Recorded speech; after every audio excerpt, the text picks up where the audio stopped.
Halo semuanya, bagaimana kabarnya nih? Baik pastinya kan ya?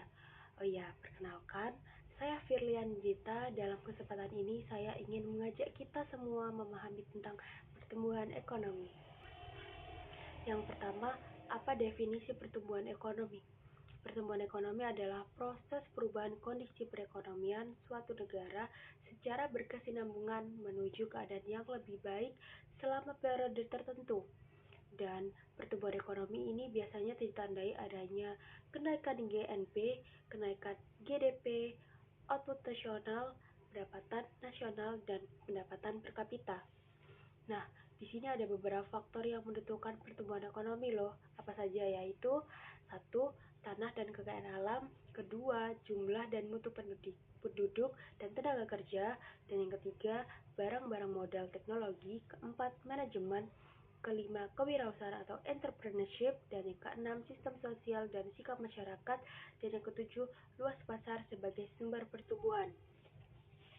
Dan selanjutnya, adapun teori-teori pertumbuhan ekonomi dan secara umum dibedakan menjadi empat, yaitu ada teori merkantilisme, yaitu menurut aliran ekonomi ini, yaitu suatu negara ditentukan oleh beberapa faktor, yaitu peningkatan pedagang internasional, penambahan pemasaran hasil industri, dan ketiga, surplus dalam neraca perdagangan suatu negara. Dan yang kedua, ada teori aliran klasik. Menurut teori ini dapat dilihat dari pertumbuhan penduduknya. Adapun menurut tokoh dari aliran ini, yaitu ada Adam Smith, dengan adanya pertambahan penduduk maka akan terdapat pertumbuhan output atau hasil, sehingga perekonomian akan tumbuh dan berkembang. Dan ada ketiga, yaitu teori aliran neoklasik, yaitu menurut teori ini dapat dilihat dari sudut pandang kewirausahaan dan investasinya.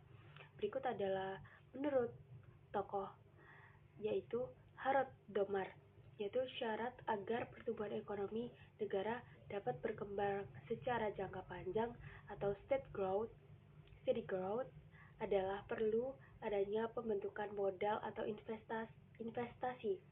Dan yang kedua ada Robert Solow, yaitu pertumbuhan ekonomi adalah rangkaian kegiatan dengan 4 faktor utama, yaitu pertumbuhan ekonomi, akumulasi modal, teknologi modern, dan hasil output. Dan yang keempat ada teori aliran historis.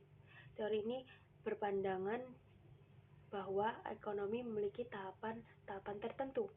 Berikut tokoh dan teorinya adalah Bruno Hildebrand, yaitu menurut Bruno Hildebrand, pertumbuhan ekonomi dimulai dari alat tukar